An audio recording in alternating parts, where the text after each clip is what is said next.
And we are live here on Plus One EXP's Roll for Content channel. My name is Tony Vicenda. I'm Chief Alchemist here at Plus One, which is a weird little brand that multi-classes in a lot of different things, but at the heart and soul of Plus One is our desire to help connect amazing designers with great players who love their games and great players with amazing designers whose games they can love. We do that in a lot of different ways, but in Now You've Seen It, we sit down with two different creators and have a three-way interview about the games that they have recently created through RPG Zine Club, our monthly subscription that helps emerging designers get their games into your hands without having to go through crowdfunding. It's a great way to support new and emerging games. We've got Ethan Yen and Ziggy Fox with us. I'm going to let them introduce themselves in just 1 second, but right here at the top, we've got a couple great things we want to tell you about and have you check out if you get a chance. These are our sponsors for the episode. They are all projects, right, that are funding on different crowdfunding platforms right now in this situation. The first one is The Cryptid Show, which is a storytelling game about call-in radio shows and cryptid. It's for 2+ players, where one party plays as the radio or podcast or social media influencer, and the other person plays all the different kooky, crazy characters who call into their show to find out more. It's by Annika Sela. It's been funding over on BackerKit, is fully funded. We are coming up on the Iffy Wadaway additional writing stretch goal. We just announced 3 more stretch goals, including a companion website that'll make it easier to facilitate the game, along with some additional art and a Cryptid Foundation grant that'll help other people make things for the game. You can check that out at ttrpg.link/cryptidshow. We also have Ambition funding live over on GameFound. It just hit its funding goal. It is a 2 to 4 player RPG that is a tarot-inspired Taoist RPG. If you like Disco Elysium, mind-bending art, and being able to tap into your deepest self, go check out Ambition over at GameFound at ttrpg.link/ambition. And then last but not least, partnered up with The Cryptid Show and a collab over on BackerKit, we have Black Flies by Jordan Doobie of Goose Poop Games. It is Jordan's first horror game, but it brings in a lot of the signature things that make Jordan's games great. It's GM-less, it plays incredibly fast, and it has some really amazing dice mechanics that we talked about a couple of weeks ago with Jordan on our first episode of Procedures and Play, our new show about how mechanics drive games forward. You can check that out over at ttrpg.link/blackflies. Thanks to all these great folks for partnering with us and for all the amazing creations that they have. But today, we're not here to talk anymore about those. We're going to talk about ChainXLink, and I say Rillem, and I hope that's how it's pronounced, because that's what I've been telling everybody, Ziggy. But I guess I've never heard you say it out loud, so I could find out those vowels go in a different way. I'll leave you in suspense for a moment here. Yeah. Let's leave it in suspense for a minute. Let's go to Ethan first. Ethan, tell people a little about who you are, what you do, and tell us about ChainXLink. Sure. Thanks, Tony. So, hello, everyone. My name is Ethan. I am a tabletop game designer. I publish most of my games under the name Glyphtide Games. I've made games like solo journaling games like Fetch My Blade, A State of Play. I've also made, group games like Prequel, which was part of our Zine month for 2025, and the game we're talking about now, ChainXLink. Do you want me to give the pitch for the game now, Tony? Yeah, go ahead and give the pitch for it, yeah. Okay, sure. All right, so ChainXLink, I'm going to hold it up here. This is my beat-up copy. This is billed as a semi-cooperative dungeon-defying RPG. So in this game, each player plays as disparate rebel leaders of their own separate factions that all are trying to take down this tyrannical government known as the Crown. Unfortunately, they've also all been caught, and so they've all been sent to this mega dungeon known as the Grave, and they're essentially all chained together by this magical curse. And the only way for the group of these rebel leaders to escape this mega dungeon is together and by invoking these ancient magical rituals that were put in place when the Grave was formed. So it's kind of a reverse dungeon crawler that uses what I call a semi-cooperative dice pool resolution system of my own creation. But there's also a section of the game that uses faction turns, where you play as those factions in the life above, trying to battle it out. Awesome. Yeah, it is literal prisoner's dilemma in the narrative sense, which has been really, really fun to watch folks unpack and to dive in. I'm sure we'll get a chance to talk a little bit about that. Ziggy, same question. Why don't you tell people a little bit about who you are, what you do, and a little bit about Rillem, or however it's pronounced. Well, we're about to find out, aren't we? Hello, everybody. I am Ziggy Fox. By day, I am a queer public library worker. Well, public library worker, queer just generally. Publish games under Chronicled Fox, and other than that, I staff at local conventions. I am known as the TTRPG evangelist of my friend group because I'm so desperate to get people to play anything other than the Dragon game. Cosplayer, puppeteer, and if it wasn't obvious from the logo for Chronicled Fox, I am a big fan of Bionicle. Which may come up eventually. I could yap about Lego's weird little island robots for ages. But speaking of islands, Rillem is how I've been saying it. I'm no better, though, because, Ethan, I've been saying ChainXLink the whole time. But I also do the same thing for Hunter x Hunter because I thought the X was pronounced. That's actually goes to a theme towards the game, so we could talk about that later. So okay. you did nothing wrong, Ziggy. Okay, I'm noting that down. The pitch for Rillem is it is a game where you are visiting a series of mysterious islands in this sort of pocket dimension world. There is a person there you are trying to discover. Maybe you're trying to rescue them. Maybe you're trying to make sure they don't leave. You are exploring these weird ruins, strange devices, having to uncover what happened in this place, find the person, and escape.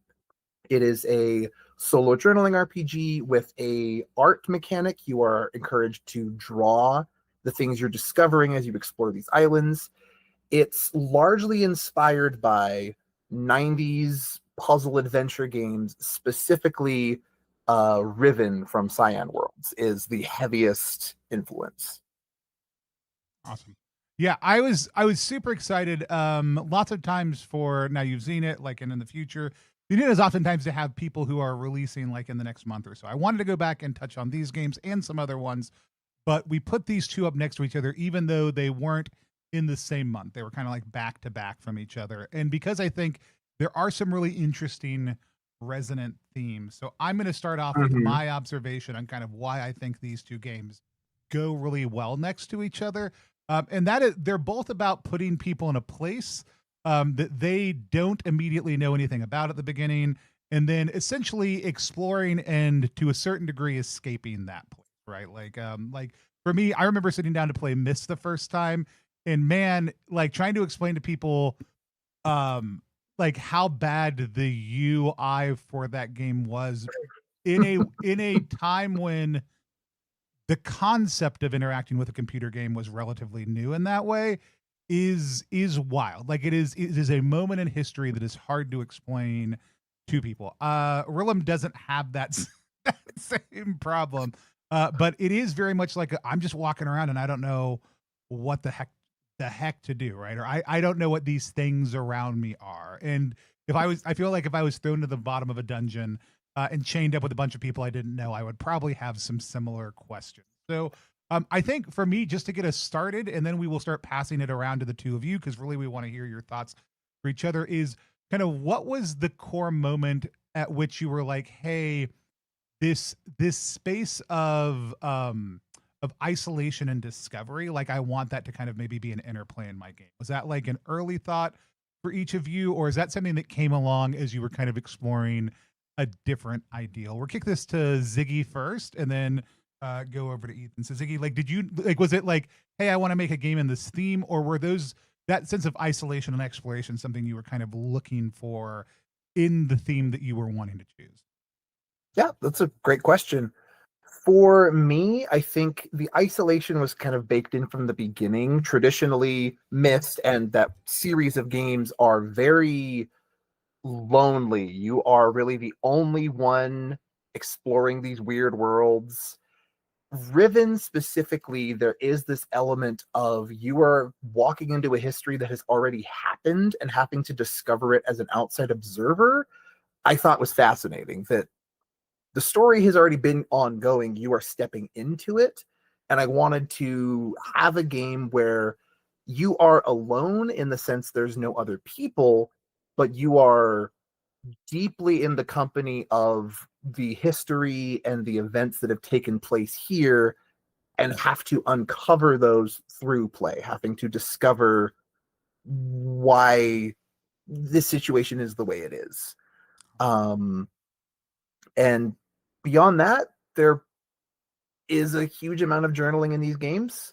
And I could not find a single solo RPG that was based on Myst directly. So I decided to be the change. Yeah, it felt really due. Like as soon as I heard the premise for it, like for both of the games, actually, these are both two games where as soon as Wes was like, I got this pitch, I was like in 100% in. The yeah, like I was a little shocked when I went and looked and I was like, oh, literally no one has done this before. Dope. Because it is such a strong vibe with those games also and some of the narrative parts of it that it feels weird to not want to spoil 30 years later. But like the twists in some of those games feel so connected to the concept of solo journaling games.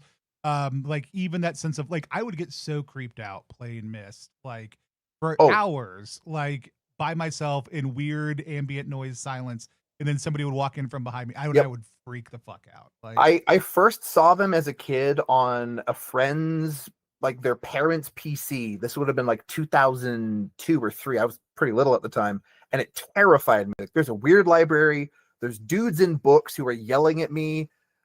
I don't know what this is about, but it's cool. I do not have the frontal lobe capable of solving these puzzles, and I didn't touch it for another 20 plus years, and only just got into them maybe in the last 3 or 4, and quickly became obsessed. So the while the UI, as you say, doesn't hold up as well, the narrative definitely does. I mean, but that was again, it feels like part of that experience of play that's incredibly important to that.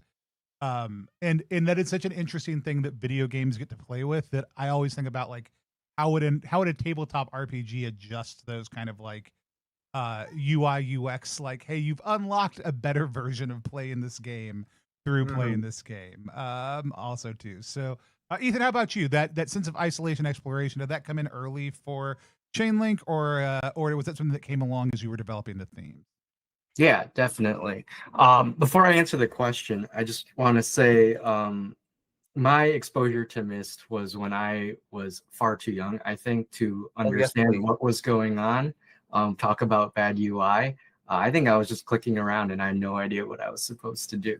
But reading through Rillem, I was like, this seems to match up with the vibe of even my younger self who barely was able to play the game. So well done with that. I'm so glad. So yeah, to answer your question about themes of isolation, Tony, I don't think it was intentional on the outset. I mean, there's certainly isolation as a theme within the game's premise, just as like, hey, you're stuck here with a bunch of people that you may or may not like, and you all have to figure out what to do about that. As I was continuing to develop the game, though, and I realized that I wanted to also include some kind of faction turn element to the game, I think that's when it really hammered home the fact that, like, oh, you know, you're very much separated from what I call the life above, right? The whole point of being stuck in this mega dungeon is that rather than an enemy of the state being like martyred, they're simply just confined to this like questionable existence, right? Like, do we know they're still alive? We don't know. And so like there's really no way for anyone that isn't in contact with you to have any form of an opinion one way or the other. And that, like, the word is escaping me right now, but the like unknown of something can be just as scary, if not more scary, than like the known of like whether or not someone is alive or not. But with the faction turns, I really hammered home this isolation because there's like a mechanic in the game that basically, as you're in this mega dungeon, you can basically collect information and equipment, these things like assets that you can learn about the crown and use against them, if only you can find a way to smuggle it out of this dungeon and into the hands of your faction. And you can do that through the game, but while you're doing that, you know, passing on information level to level through this hidden network, you as the characters don't really know whether or not those assets made it up. You know, there's a disconnect there, right? So you only find out if your actions actually helped your faction by playing a faction turn, which in the game is basically you asking other prisoners, hey, you know, what news have you heard? And then telling you. So there's this huge delay in news and like what's occurring that I think can be very jarring, especially for players who like, well, did this actually work? And I'm like, well, we're gonna have to wait and find out to see. And that, I feel like that kind of hammers home that feeling of being isolated from the rest of society. Yeah. No, like I said, you're playing on it in such a very different way. Like, and it is like yours is it's a grouped game. It's a GM full. Like it is, like it is like no one is actually alone, but you don't know these people. You don't know the people you're butting up to, and that type of isolation is oftentimes worse than, oh, I'm just by myself, right? They each have their own substantive detriments, but I think it's such an interesting thing to hold them up alongside each other. So that's where I wanted to start us in the conversation. But like I said, this is really about letting y'all talk to each other about the other person's creative work. So let's dive in, Ethan. Since you answered the last question, why don't you ask the first one for Ziggy about their game? Okay, sure. Also, if at any point y'all want a certain page referenced or something like that, tell me what it is and I can pop it up on the screen next to us also. Okay, perfect. Cool. Yeah, so I guess I'll start with my first question here, Ziggy. So Rillem is designed using the Carta system, which uses, you know, playing cards to basically procedurally generate a random map. I don't have a lot of experience designing in the Carta system. It's something that I've always been intrigued about. And so I guess my question for you is, what attracted you to using this system for this game? And was there anything that you found surprising or challenging with using this system to, you know, as a tool to speak to your, you know, design vision, your creative vision of the game? Yeah. That is a big part of this. First of all, I spent honestly a couple of months scouring through different SRDs trying to find, has anyone done something I can make feel like Myst? Because as we talked about, it's a really distinct feeling. You're not just solving puzzles, you're learning about the world, you're learning about lore, you are uncovering bits of a landscape essentially that you didn't know until, oh, there's a freaky door, let me go through that door, oh, what's over here? So Carta was the first one I found that really captured that sense of exploration, that you're not just finding cool narrative bits or you're not connecting dots, but you're literally uncovering a map as you are traveling. Oh gosh, I'm just having to reflect back a little bit here. I feel like the biggest thing that helped was, again, that you're building out a map, you're jumping around on the little board, so you get to explore each of these islands. Because it's that procedural generation, no two people are going to have the exact same game of Rillem, which I thought was really fun, because as much as I adore Myst and Riven, once you've played through them, really just the once, you end up with your whole little notebook of clues and hints for the things. you can breeze through it. I've beaten Myst in less than an hour just because I know how all the puzzles work now. Versus with Carta, it allows for a fresh experience each time. You could play 3 different times and have 3 different experiences. I think the hardest part with that, honestly, I think is just the number of prompts. Carta is a wonderful system for exploring, but you also have to use a whole card deck. So I had to come up with 52 individual prompts that all fit the vibe, fit each other as far as the story went, were just interesting enough to get people's imaginations spinning, but not so heavy that I was basically just writing my own book at that point. So that was probably the hardest bit, was just having to find 13 different things for each suit and then continue on from there for an entire deck of cards. Ziggy, how about you? What's your first question for Let's Ethan? see. My first question, you listed a lot of inspirations at the beginning that I picked up little nuggets of throughout. Wild Sea, I've only just gotten exposed to, and it is a phenomenal game of kind of bringing this crew together, having to deal with, like you said, Tony, being flung into a situation. Pyre, weirdly, it did feel kind of like a bit of a sports arena. Like, yes, you are battling your way through these weird challenges for the entertainment of the wardens, per se.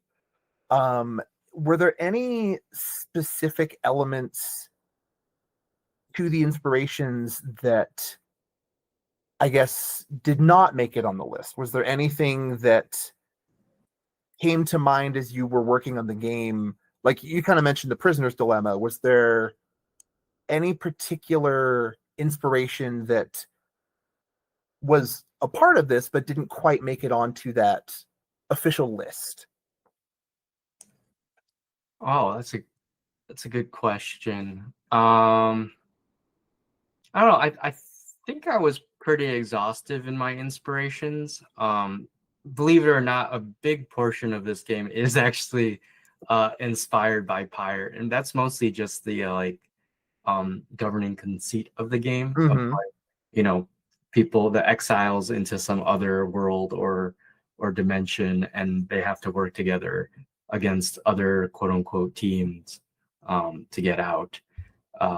And so like I really took that aesthetic too of like trying to follow some kind of like greater magical laws or like regulations, right? There's some kind of the creation of this grave enacts some certain rituals that you can invoke in order to escape your mega dungeon here, which is a very similar kind of theme to Pyre. So that's really the main inspiration there, believe it or not. But other inspirations, I think, kind of called for from like Deathmatch Island, which I think I also mentioned in there, Mm-hmm. which is a pretty explicit inspiration, I think, in just that it's teams of people trying to battle it out and using a somewhat modified framework of the Paragon system here in ChainLink.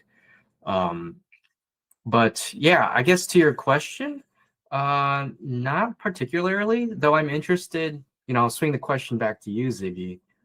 If you thought like of any other things that like, as you were going through this game, I'm picking up elements of this other piece of media or game. I'd be curious to know. Oh, this is for ChainLink? Yeah, I'm just swinging okay. back on you. Yeah. The one I had written down, weirdly enough, is a manga first. It's an anime I've seen a little bit of, Made in Abyss. Have you heard of this one? I have not, no. Okay. The entire concept is there's this massive pit that just descends down into the earth, and these explorers, it's the reverse essentially of ChainLink. They go down to explore it, to delve deeper, and it's sort of this magical equivalent of the bends for scuba diving. The deeper you go, the harder it is to come back up. There's these effects, each level, kind of like with the wardens, is almost its own world. And if you try to go back up through it, different things happen. So the deeper you go, the more likely it is you're never going to make it back up. And the plot is two characters having to dive deeper and deeper, trying to find the bottom. One thing that stood out to me was that no one knows how deep the grave is. No one knows where the bottom is. And that, combined with just the way the levels worked, really made me think of, oh, this is like this thing I'd seen, but quite literally going the other way. You were starting at the bottom and you were ascending upwards. And I don't know, just having that flip-flop of what I expected it to be was so cool. I do get the 2-minute explainer video of Made in Abyss on my TikTok on a fairly regular rotation. That is my exposure. Very cool. Yeah, I guess as you're talking about that, Ziggy, I realized during my play tests, one of the most frequented media references I got was people saying, "Oh, this is just like Mistborn from Brandon Sanderson's Mistborn." Oh my gosh! Oh yeah, I guess I hadn't read Mistborn at the time, so it was a completely. Have you read it now, Ethan? I've read part of it. I haven't finished it, but it's the concept of sending prisoners to a pit that mines magical minerals is the common thread, I think, there. But that was I will state for the record an unintentional parallel. Yeah. Oh, I feel like such a dork. My husband will never forgive me. Mistborn is one of our favorite book series. I did not even think of that reading through this. And what I'm hearing, Ethan, from you is you wrote the first Cosmere RPG and other people just came along afterwards. Yes, I'll state it here. The amount of times my games have been referenced to Brandon Sanderson have been borderline upsetting, having never read any of his books. Fun fact, I'm gonna go to Dragonsteel, his big Cosmere convention in Utah in 2 months.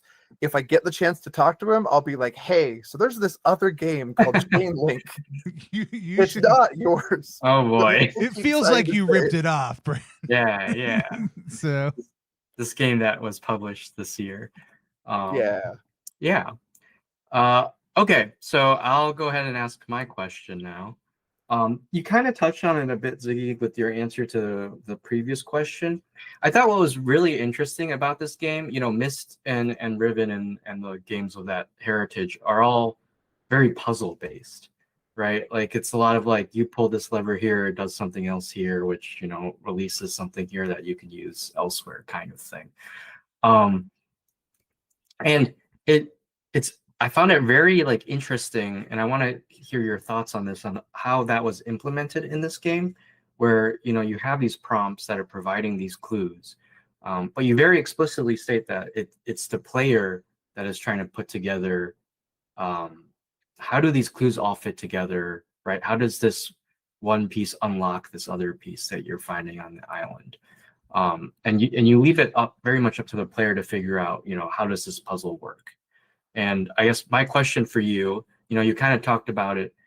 There's this concept of replayability, but I want to hear a little bit more about what you were thinking behind this design decision, right? Like, was there any guiding principle or goal to the prompts that you were providing in the game? Like, yes, you leave it up to the player to kind of combine the clues as they encounter them, but I'm curious if as you were writing, was there a upper level of here's kind of a narrative or quote unquote bigger secret that you were using to define your prompts? Oh yeah, I can definitely say, first of all, that is such a great question, because I don't know that anyone's dug into that a lot for the mechanics of it.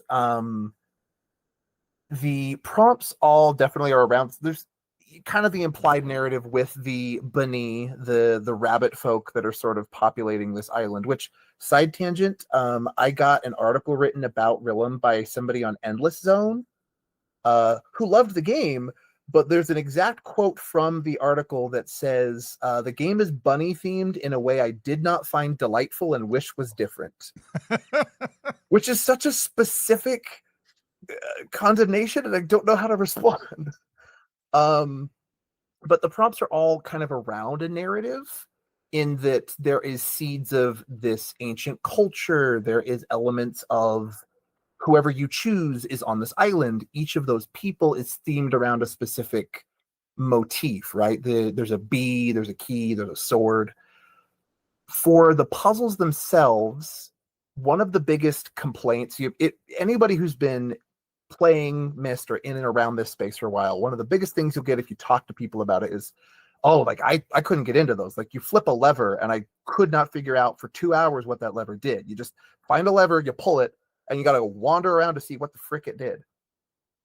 I decided to lean into that a bit, in that you will find a lever, essentially, like a solution to a problem you haven't yet found, and you have to connect the two together.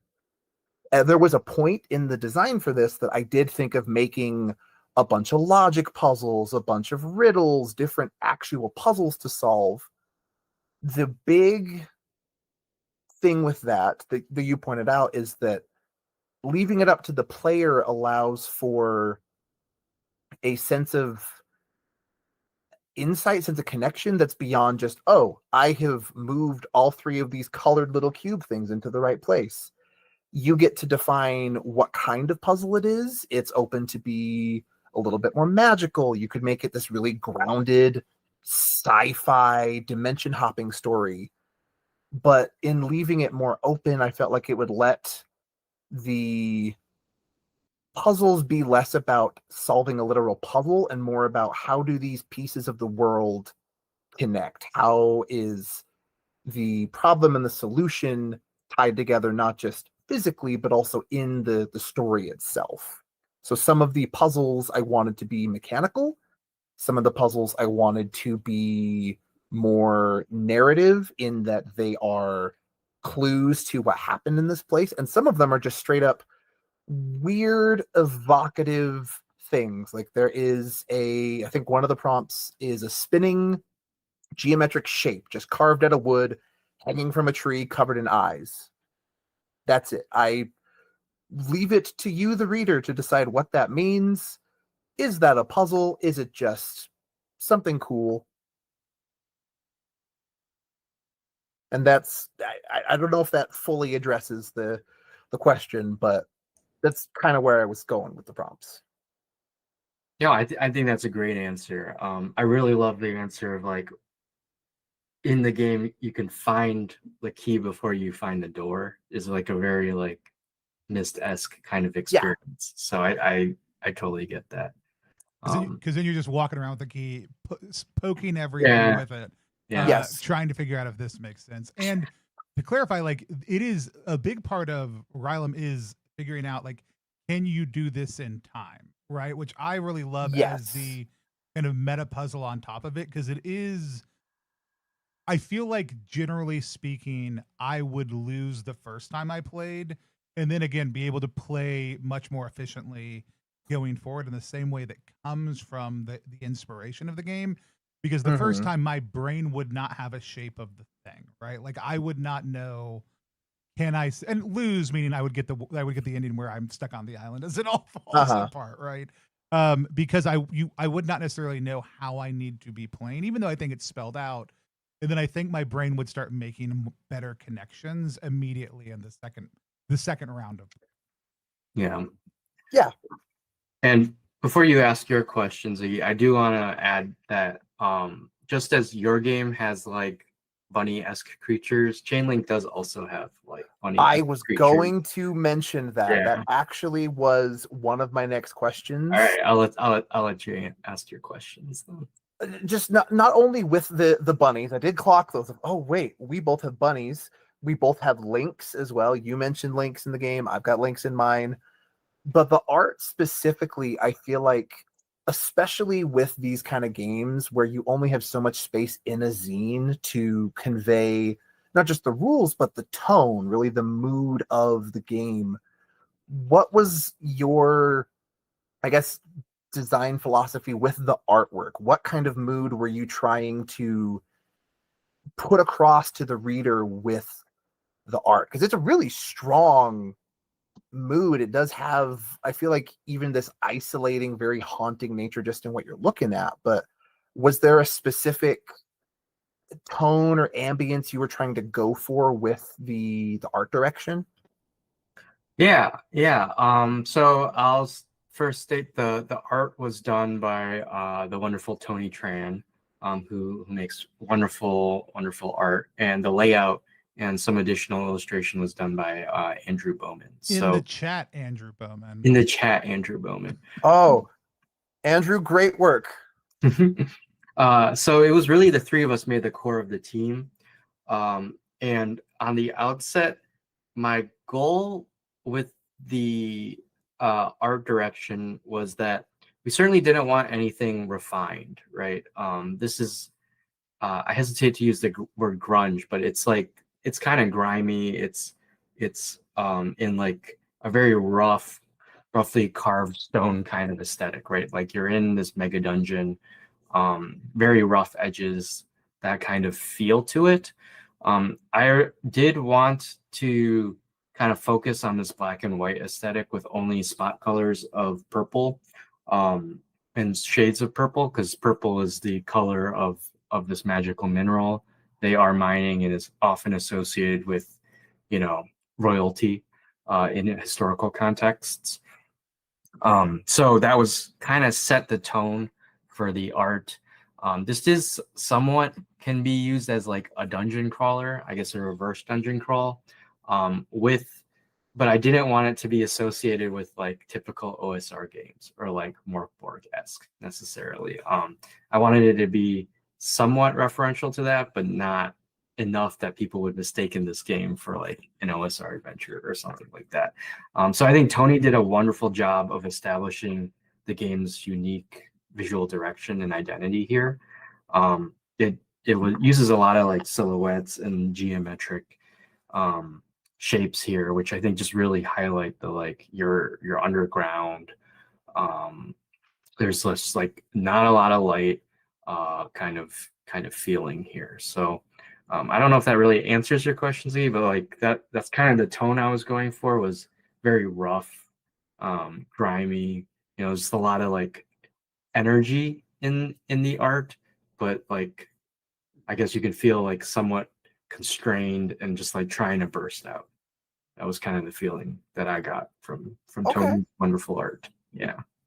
And I guess to bounce off that real quick, I absolutely got that. It has this very, I guess punk is the best word I could think of to describe it. It feels like everyone in the chain group should have spiked leather jackets, is very much the aesthetic I got. Like I could see any of the art of the game on a punk rock or a prog rock album and not even bat an eye. It really has this that I think fits into the themes of fighting against authority, fighting against the people in power that are keeping you literally down. It really hits on that similar tone to the music, which I don't know. I'm just clocking that in this moment as you're talking about the grunge of it. I guess like it's literally grunge. Yeah, and I think as you can tell by my appearance, that I'm probably the furthest away from grunge or metal as one can get. But I think that that genre definitely is associated with like rebellion, right? And going against an oppressive system. So I think it made a lot of sense in this context here for sure. Yeah, Tony and Andrew really just cranked it out of the park with the visual design accompanying everything. Like the whole thing is visually incredibly stunning to go through and to pick up all the different little elements that are in there. Do y'all want one more question each, or are y'all ready for our final three? I think I've got at least, I got one more. I can. Okay, let's see if. I guess my last question here. We'll do like maybe one more question back and forth. We'll make it real quick. My question, I guess, I don't know if this is necessarily a spoiler for the game, but you do have some rules here on like leaving Rillem and like the 3 possible ways that one can leave. I'm there's like two of them that kind of deal with the prisoner, right? Whether or not you found them or whether or not like you leave them behind. And I think notably it doesn't, I'm curious, what I guess when I was reading this through, I was like, so is there an option, and maybe this was intentional or not, that you do find the prisoner, but you choose to leave them behind, or the prisoner leaves and you don't leave? Like I was curious when I was reading these, like, this is one state it can be, this is the other state it can be. I'm like, well, what if we like reverse those states? So like, you as the player is left behind and the prisoner escapes, or one way or the other. I'm just curious, if you had given any thought to that, or if it was a very intentional decision for like.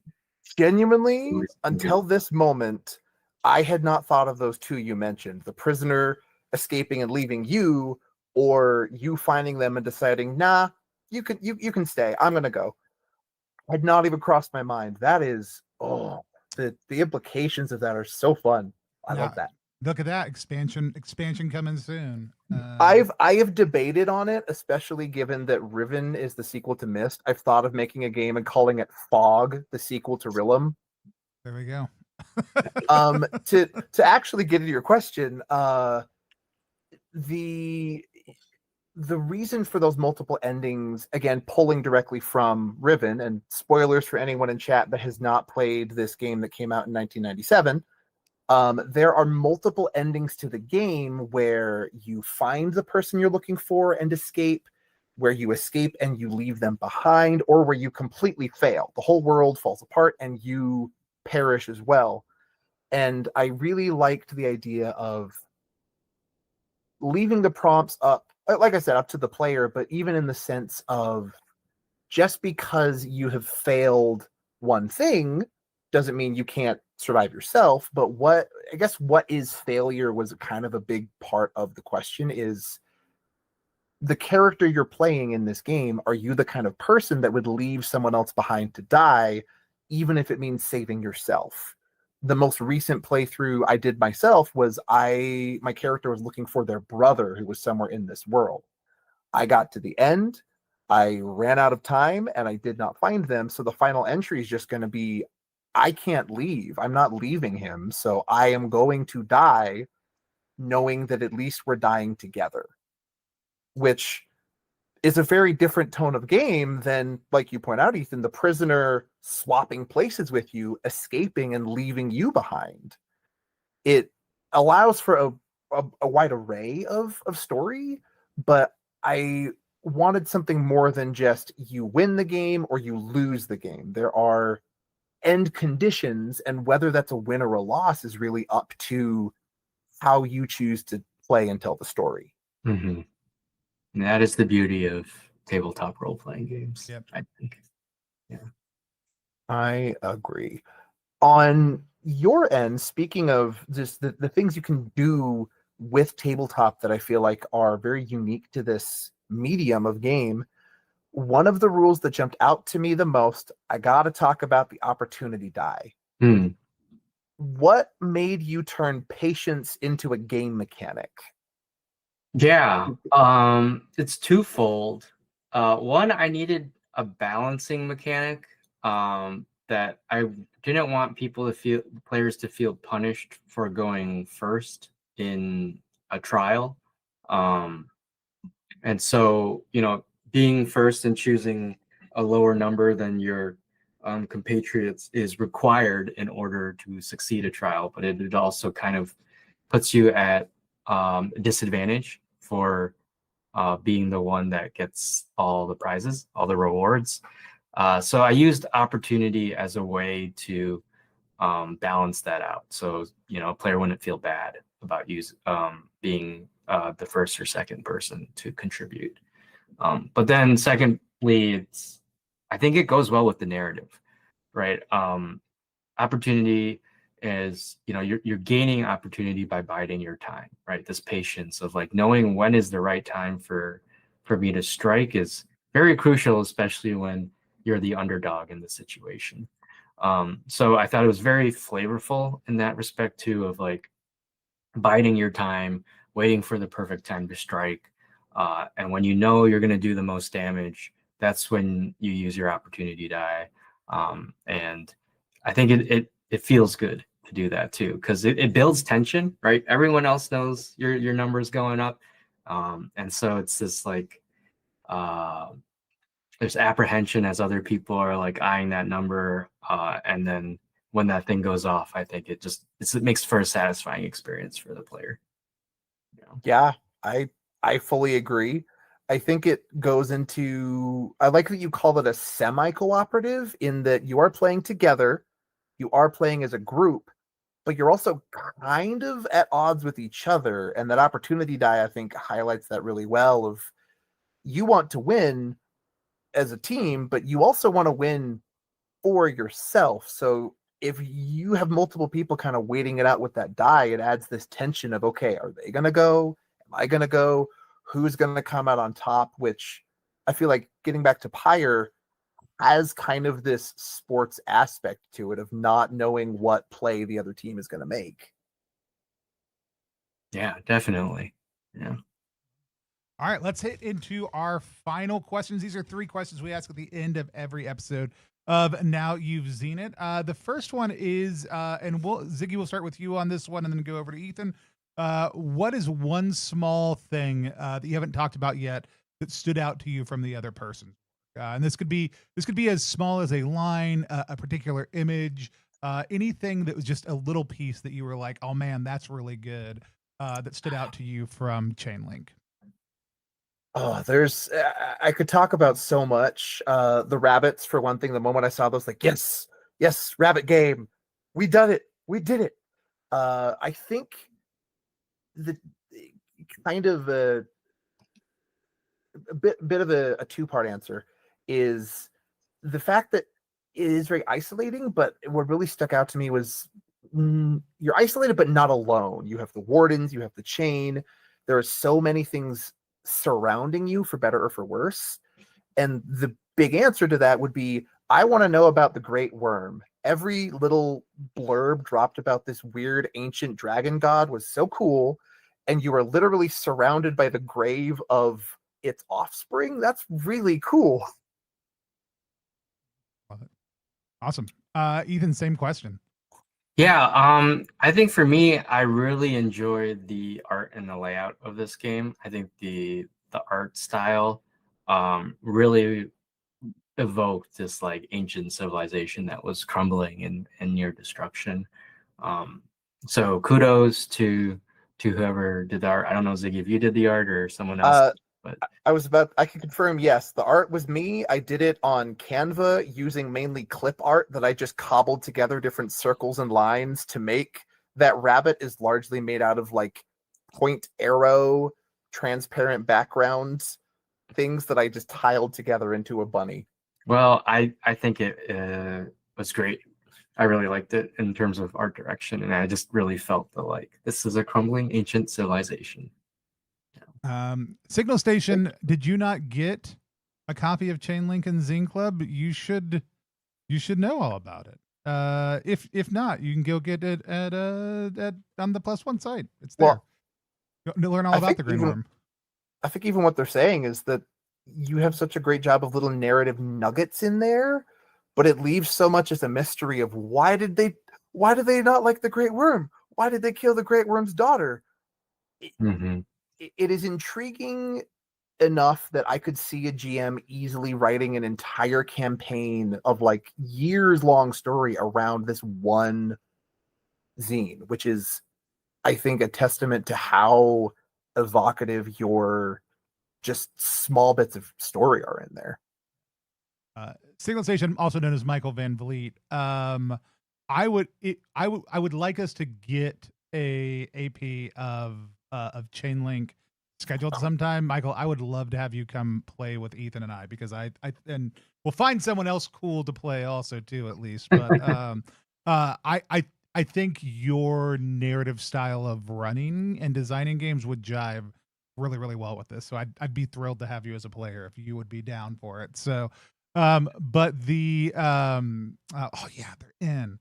I'd be thrilled to watch. I want to watch this so bad. So, the Michael does a lot of work with Trophy Dark, and I think there's some real strong connections there, but also just brings really great narrative moments to the table every single time I play with them. Also, too, outside of their own design. Excellent. What is the other question we ask? Oh yeah, what is something that would be different? And we'll start with you on this one, Ethan.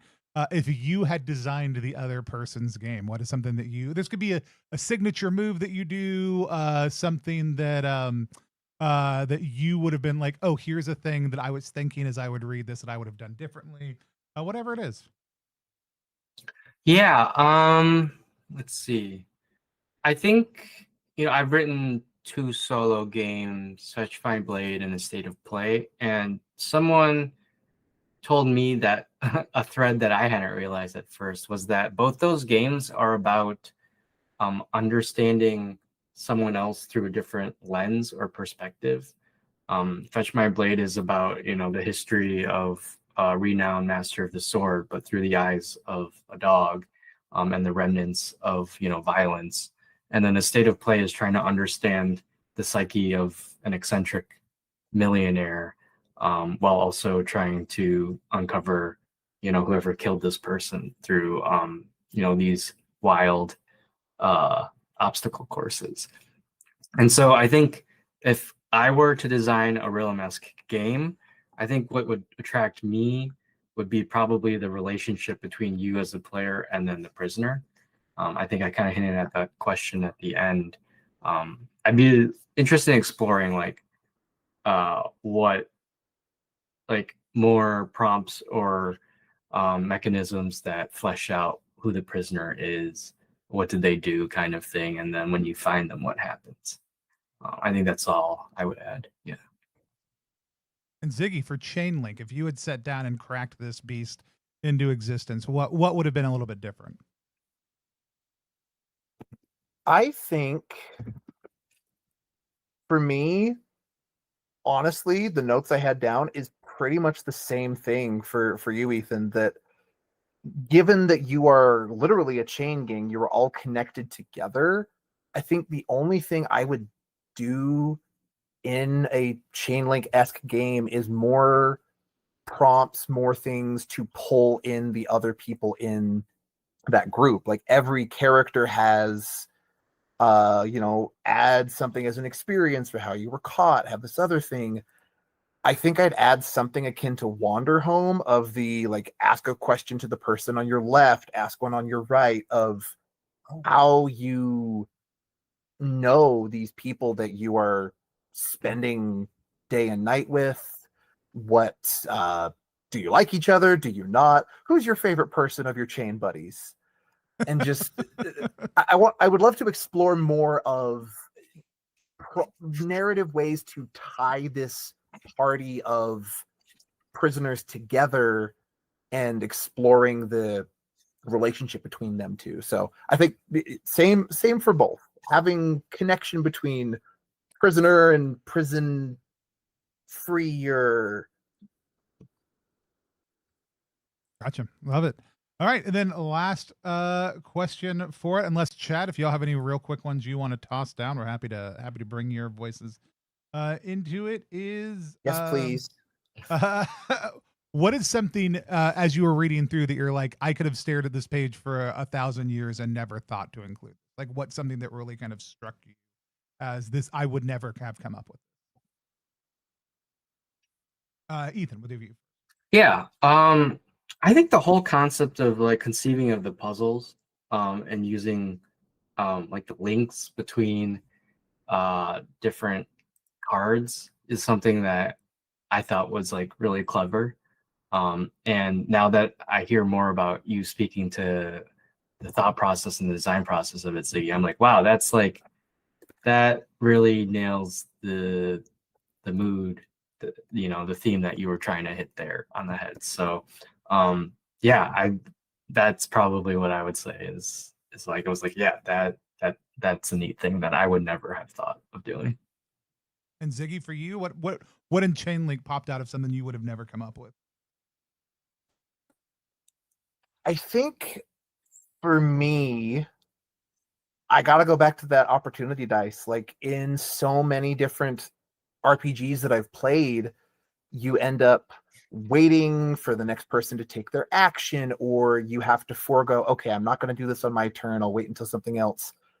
The concept of turning that into a mechanic where you are rewarded for biding your time and for delaying action now for doing something cool later was really striking to me. Having it as a physical dice, sort of like using it as a count up dice, was really neat. But just the idea of, I love that you took not even just the concept of waiting your turn as a player, but to peel back the layers a little bit, the concept of being in a prison. One of the biggest things if you're incarcerated is just waiting until you're not anymore. And that feels like such a core element of the conceit that is now part of the game that you get to use as a player, that I was just tickled reading that. I thought it was the neatest way to combine setting and mechanics into a function that the players can use. Awesome. I'm thrilled by both of these games. It was such a great conversation. I hadn't picked up on the bunny thing at all. Like it was so, like as soon as you said it, I like looked over at the page that I was on ChainLink, and I was like, "There's like 3 bunnies on this page. How did I miss this?"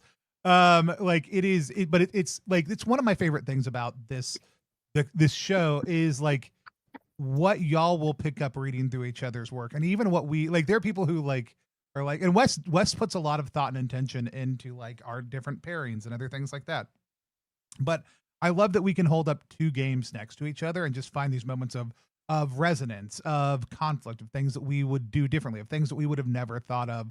But finding those little moments, you find that we are far more attuned to see just those little bits in other people's games, and sometimes it helps draw our attention to it just a little bit better.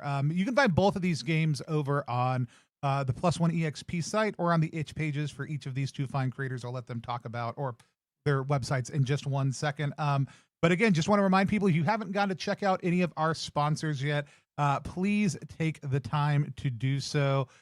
We've got The Cryptid Show and Black Flies, which are in a collab over on Backer Kit right now. I'm going to say all the wrong ones that are over on Backer Kit right now. Go check those out at ttrpg.link/cryptidshows or ttrpg.link/blackflies. We also have Ambition, which has just funded over on GameTown as part of the RPG party over there. It is a tarot-inspired Taoist philosophical game. It's got some really amazing things to it. We have I believe 4-part, but it may just be 3 parts. I could be remembering wrong. Actual play of Ambition that's going to be coming up over the next little bit here on the stream. It's been really great to work with that team on that project. Yanni and the entire crew have made something that's really amazing. It is a big chunking game. I had to give a price quote for shipping out for the biggest pledge level, 11.5 pounds of books and other things. They are 2 400-page books. You can just get one of them to play the game, but it is Lancer size stuff with tarot decks and other elements baked into it. It is absolutely tremendous, and if you haven't gone to check it out yet, ttrpg.link/ambition. Thank you. 3-part happening, and I am thrilled to sit down and finally get a chance to play this game that Yanni and the team have been working on for so long. But please go check out the amazing work that both of these creators do. Ziggy, if people want to find your work, more about you, follow along, what's the best place for them to find you? Well, best places for me is going to be at Zigorously on Blue Sky is my main socials. Spelled same as vigorously, just with a Z. I thought it was very clever. On itch, I am designing games under Chronicled Fox. Turns out somebody else took the main domain for that, so it is chronicled-fox at itch.io. So if you're looking up the link, chronicled-fox. I also do puppetry. I have gotten into that last few years. The pandemic brought a lot of weird hobbies to a lot of people. I've gotten to build a lot of stuff for conventions. I've done some stuff personally. I recently built a life-size, like 5-foot tall Bionicle puppet that I had walking around a local Comic-Con. That's at Kobold Together on Instagram. There's not a ton there at the moment, but potentially in future might be more. Ziggy, I do know that you have seen the hidden pictures of some of the puppet stuff that we've got coming up. Yes. Yes. But we do have some announcements coming up about why a bunch of us now own puppets here at Plus One EXP. They will be coming soon. And let me also just say that if you have questions and need litigation or judgments made about things that are happening at your table or in your play groups, we may have a solution for you coming soon to Plus One EXP. So go ahead and start preparing those cases. We will be looking forward to having more conversations about RPG Court and the puppets who live there coming soon. But if you need a remote access lawyer for RPG Court, please let me know. We're certainly going to need a regular bench of individuals to come in and help with litigation. Ethan, if folks want to find more about your work, the things that you do, follow you online, what are the best places for that? Sure. Well, I have a website. It's glyphtide.games that lists all my games that are available for print, as well as a link to my itch.io for all my digital games as well. The website also has a blog that I just post my game design thoughts on as well. And if you're interested in learning, being one of the first to learn about my new releases, you can certainly sign up for my newsletter. And I am also active on Blue Sky, if that is your so choosing. Awesome. We are going to be at PAX next month. We'll also be at Metatopia. I don't have a show next week, but I do know we've got some great stuff coming up from other members of the team. And so keep an eye on the channel for a lot of amazing things that are happening. And again, next Tuesday night, we've got that actual Tuesday night, right? Right, Quinn, you're in the chat right now. Tuesday night, we've got that actual play of Ambition starting for the next 3 weeks after that. Super excited to continue to play that, to dive into it. But head over to Plus One EXP if you want support these amazing designers. And if you want to get more great games like this and help support emerging creators, head over to rpgzine.club to check out everything that we do there. In November, we do have some cool things we're going to be announcing about that, but they will not change anything that you sign up for right now. We're just going to be adding some additional options, some cool new things, including a new type of support tier for folks who just want to support the work here at Plus One EXP. But keep an eye out for all that and more over at plusoneexp.com. But until next time, now you've seen us, now you don't.